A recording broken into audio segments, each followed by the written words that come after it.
ಕಾಶಿಯ ಕ್ಷೇತ್ರಪಾಲ ದೇವರೇ ಆಗಿರತಕ್ಕಂಥ ಕಾಲಭೈರವನ ದರ್ಶನಕ್ಕೆ ನಾವೀಗ ಹೋಗ್ತಾ ಇದ್ದೇವೆ. ಇಲ್ಲಿ ತೈಲವನ್ನು ನೆತ್ತಿಗೆ ಸಹಸ್ರಾರ ಚಕ್ರಕ್ಕೆ 7 ಬಾರಿ ಸುಳಿತಕ್ಕಂಥದ್ದು ಇಲ್ಲಿ ವಾಡಿಕೆ ಪದ್ಧತಿ. ಇದನ್ನು ಸುಳಿಯೋದರಿಂದ ನಮ್ಮ ಪಾಪ ಕ್ಷಯವಾಗುತ್ತೆ ಮತ್ತು ರಕ್ಷಣೆ ಸಿಗುತ್ತೆ ಕಾಲಭೈರವನ, ಮತ್ತು ಭಯ ನಿವಾರಣೆ ಆಗ್ತಕ್ಕಂಥದ್ದು, ಆತಂಕ ಅಶಾಂತಿ ಇವುಗಳಿಂದ ಮುಕ್ತಿಯನ್ನು ಪಡೆಯತಕ್ಕಂಥದ್ದು, ಮತ್ತು ಕಾಲನ ಅನುಗ್ರಹ ಆಗ್ತಕ್ಕಂಥದ್ದು. ಅಂದರೆ ವಿಳಂಬ ಆಗ್ತಾ ಇರ್ತಕ್ಕಂಥ ಕಾರ್ಯಗಳು ಶೀಘ್ರವಾಗಿ ಪರಿಣಾಮ ಬೀರುವಂತೆ ಆಗುತ್ತೆ.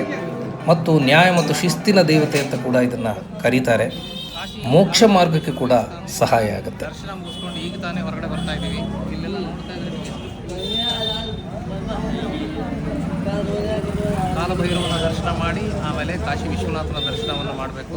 ಕಾಲಭೈರವನ ದರ್ಶನ ಮಾಡೋದರಿಂದ ಆಗುವಂತಹ ಪ್ರಯೋಜನಗಳೇನೇನು ಅಂದರೆ, ಜಾತಕದಲ್ಲಿ ಏನಾದರೂ ಶನಿ ಮತ್ತು ರಾಹುವಿನ ದೋಷ ಇದ್ದರೆ ಅದು ಪರಿಹಾರ ಆಗ್ತಕ್ಕಂಥದ್ದು ಕಾಲಭೈರವನ ದರ್ಶನ ಮಾಡೋದ್ರಿಂದ. ಮತ್ತು ಶಿವನ ರುದ್ರಗಣ ಆಗಿರೋದ್ರಿಂದ ರುದ್ರ ರಕ್ಷಣೆಯನ್ನು ಕೊಡ್ತಾನೆ. ಕೋಪ, ಭಯ ಮತ್ತು ಆತಂಕವನ್ನು ದೂರ ಮಾಡ್ತಾನೆ, ಸಂಕಟದಿಂದ ಹೊರಗಡೆ ತರ್ತಾನೆ, ರಕ್ಷಣೆಯನ್ನು ಕೊಡ್ತಾನೆ. ಹಾಗಾಗಿ ಕಾಲಭೈರವನ ಪೂಜೆ ಮಾಡಲಾಗುತ್ತೆ. ಕಾಶಿ ಕಾಲಭೈರವನ ದರ್ಶನ ಮಾಡಿ ಆಮೇಲೆ ಕಾಶಿ ವಿಶ್ವನಾಥನನ್ನು ದರ್ಶನ ಮಾಡಬೇಕು. ಹಾಗಾಗಿ ಆ ನಿಟ್ಟಿನಲ್ಲಿ ಇವತ್ತೆಲ್ಲರೂ ಒಟ್ಟಿಗೆ ಬಂದಿದ್ದೀವಿ.